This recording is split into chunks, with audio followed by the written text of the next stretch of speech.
Anak, may bisita ka. Sino po, Nay?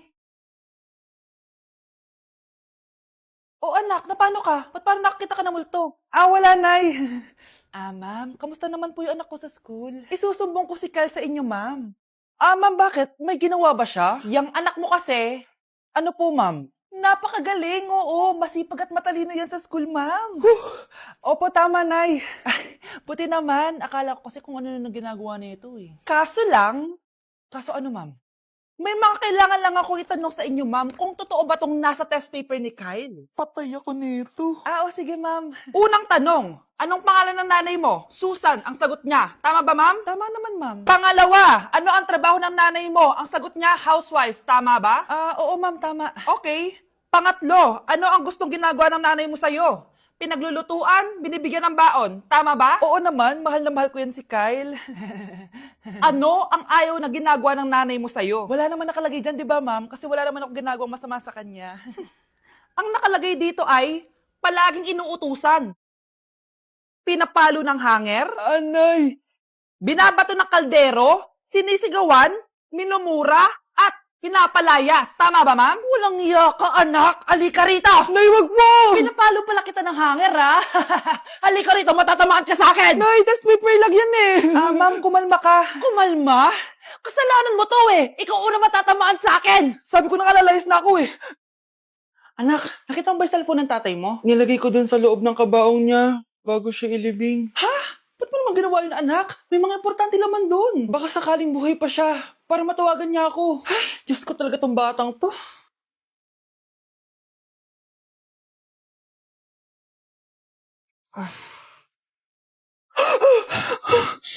Patawag si tatay.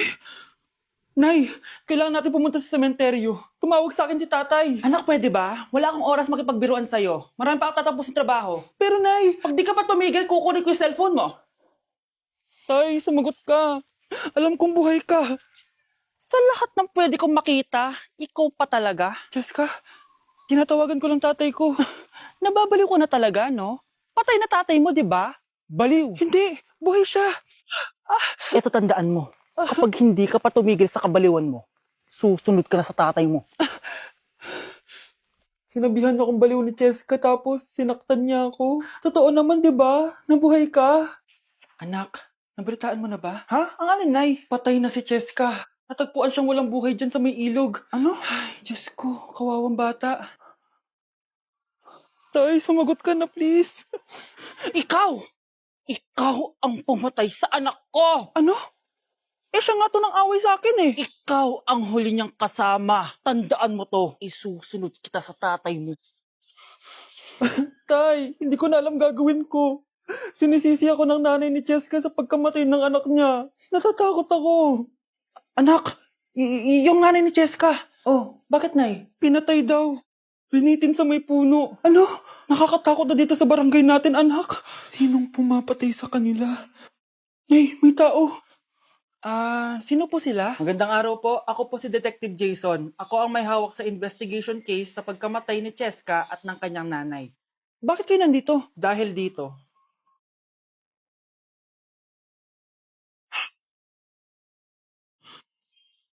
Nay, ikaw pumatay sa kanila? Oo, anak.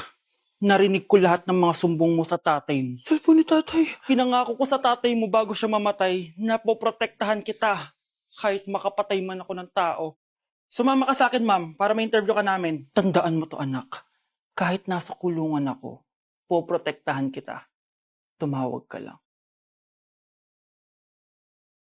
Delivery po. Anong delivery? Parang wala naman ako in-order, kuya. Nakasulat po dito, Susan. Kayo po ba yun, ma'am? Oo.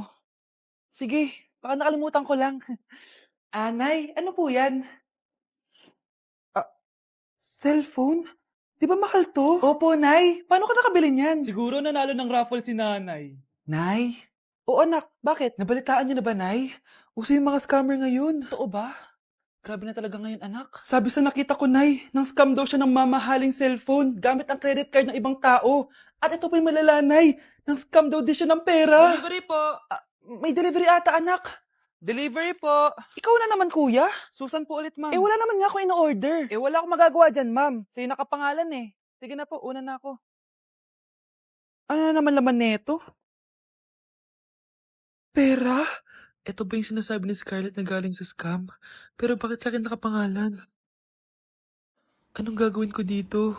Hindi naman ako yung scammer. Nay, may naghahanap po sa inyo sa labas. Ah, anak! Sige, pupunta na ako.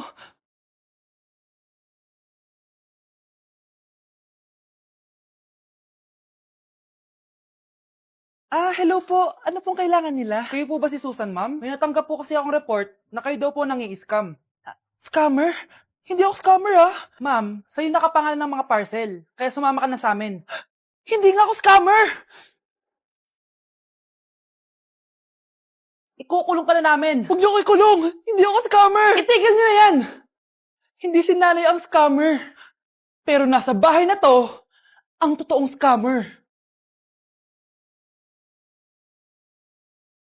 Anak? Oh, Nay, gising ka pa? May ibibigay lang ako sa'yo. O eto, good luck to ha. Dreamcatcher to, Nay, ah. Oo anak, ang sabi nila, magsabi ka lang ng wish mo dyan, matutupad. Malay mo naman, di ba? Thank you, Nay. Dreamcatcher. Matry nga to. Sana maging top 1 ako sa klase namin. Anak! Congrats! Bakit po, Nay? Ikaw daw ang top 1 sa klase nyo! Totoo ba, Nay? Totoo nga to.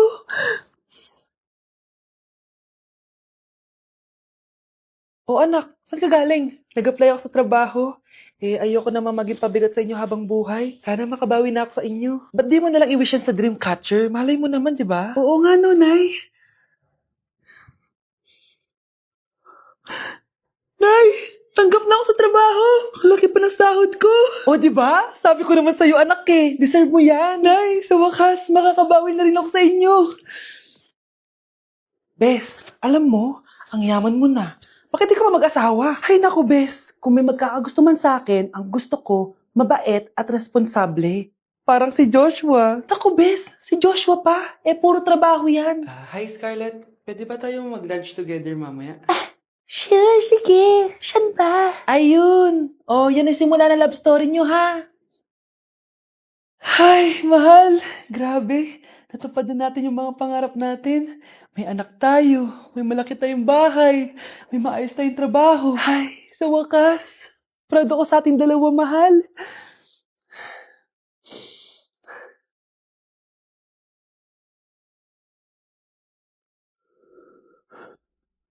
Mahal? Anak ko, binili ko to para sa'yo. Bagay sa'yo to. Ang ganda, di ba? Wow, Nay, ang ganda. Parang ang feeling yan pag sinuot ko yan. Sana may ganyan din ako kagandang damit kagaya ni ate. Ayan, marunong ka na magdilig, anak. Ang dali lang pala neto, Nay. I love you, anak. Mahal din kita, Nay. Sana may ganyan din kaming banding ni nanay. Nagutom na ako. Nay, may ulam pa? Ay, sorry, anak. Kinain na kasi ng ate mo yung ulam, eh. Sige, Nay. Di na po pala ako gutom. Sana pinagtitira din ako ni nanay ng ulam. Alam mo, Bes, favorite talaga ng nanay ko yung ate ko. Feel ko tuloy, ampun lang ako. Bes, what if hanapin mo yung birth certificate mo? Malay mo, ampun ka lang talaga. Saan yung birth certificate ko? Kay ate to, ah. May stage 4 cancer si ate. Oo, anak. May cancer ang ate mo. Anay! Kaya palagi nasa ate mo yung attention ko kasi ine-enjoy ko lang lahat ng oras na nabubuhay pa siya. Nay, sorry kung nagduda ako kung anak mo ba talaga ako. Ngayon, alam mo na, anak. Ano, Nay? May cancer ako? Kailan niyo balak sabihin sa akin to, ha? Anak! Kaya di ko sinasabi sa iyo kasi baka di mo kayanin. May cancer ako. Anak! Ate! Hello, Bes. Sinundan ko si Miguel. Bes, ano nakita mo? May iba na ba siya? Confirm. May kabit yung jowa mo. Ha? Sino naman magiging kapit niya? Kabit niya si Scarlett. Hello, Bes? Nasaan ako? Anong gagawin niyo sa akin? Tama na! Bakit ka nagmamanman sa bahay namin? Spy ka ba? Walang yaka! Inago mo yung jowa ng best friend ko! Pinagsasabi mo, be? Ako, ang tunay na jowa ni Michael. Never naman nagustuhan ni Michael yan si Samantha kasi ang pangit niya, no?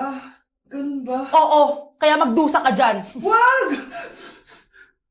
Jessica? Samantha! Tara, tatakas kita. Grabe, bes. kung ano-ano na ginawa sa'yo. Ang ganda mo pa din. Be, thanks to the perfect stay, velvet matte cushion, na Skintific. Bago ako pumunta dito para sundin si Miguel, nag-apply na ako neto. Dahil long-lasting ito, high coverage, and waterproof, siguradong all day fresh ka. We, talaga ba? O eto? O diba? Ang ganda ko pa din. Hindi na kailangan mag-retouch. Ang gagaling nyo din, no? At may tagapagligtas ka pa. Si Samantha. Samantha? Ikaw ba yan? Anong ibig sabihin nito? O, di ba? Ako ang tunay na jowa nito ni Miguel. At ikaw, kabit ka lang. Pero... Walang iya ka? Pero babe, ikaw na mahal ko ngayon. Tingnan mo nga itsura niyan. Wala akong pake! Magsama kayo ng pangit na yan! Lumayas na kayo dito! Ang dadrama nyo, ha? Basta ako, ganda lang ang ambag ko.